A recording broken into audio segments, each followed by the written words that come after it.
And gentlemen, please welcome to the stage Donald Trump Jr. Dans la famille Trump, demandé est le fils aîné. Donald Jr., même nom que son père, physique similaire et des propos souvent outranciers, parfois même plus Trump que Trump, comme ce soir-là au Madison Square Garden. On ne va pas juste rendre sa grandeur à l'Amérique, mais au monde entier. On va rendre le monde entier sûr, on va tout régler. Le quadragénaire est un conseiller influent de son père. C'est lui qui a poussé pour le choix de son colistier.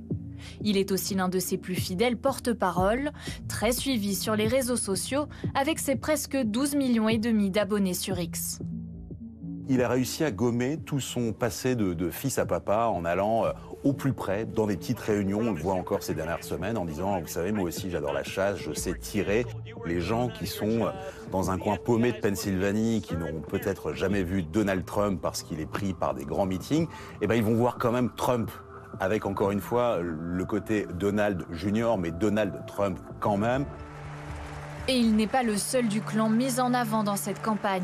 Sa fille aussi, Kay Madison, 17 ans, petite fille de Donald Trump. Mi-juillet dernier, à Milwaukee, dans le Wisconsin, elle monte sur scène pour parler de son grand-père. Pour moi, c'est juste un grand-père normal. Il nous achète du soda et des bonbons quand nos parents ne regardent pas. Il veut toujours savoir comment ça se passe pour nous à l'école. Une première prise de parole à la convention républicaine. À cette occasion, les Trump sont tous là et présentent un front uni. Au premier plan, l'atout majeur de Donald Trump, Lara Trump, sa belle-fille. J'ai vu cet homme vivre un enfer, être traîné dans des cours de justice, subir des procédures de destitution, être arrêté et même manquer d'être assassiné. Et pourtant, il n'a jamais renoncé.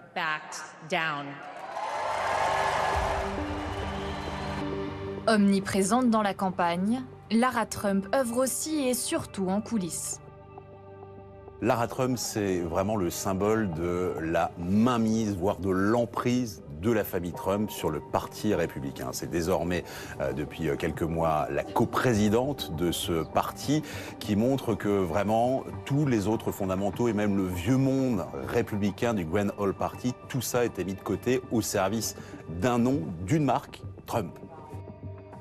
Mais sur la belle photo de famille de Milwaukee, il y en a deux qui se font discrètes. Ivanka Trump, la fille et ancienne conseillère, figure incontournable du mandat de Donald Trump, s'est retirée de la vie politique. À ses côtés, Melania Trump, la troisième épouse du candidat républicain, se tait. Elle ne prend pas la parole sur scène comme la tradition l'exige. Ici, comme dans les autres meetings, l'ancienne première dame s'efface. Elle ne brise le silence qu'une fois pour revenir sur la tentative d'assassinat contre son mari. Le 13 juillet a été un miracle. Il suffisait de ça à peine et il n'était plus avec nous. Je pense que quelque chose veillait sur lui. C'est comme si le pays avait vraiment besoin de lui. Parole rare, mais cruciale pour Donald Trump. En affichant sa famille, le candidat républicain espère faire perdurer la marque Trump et asseoir sa dynastie.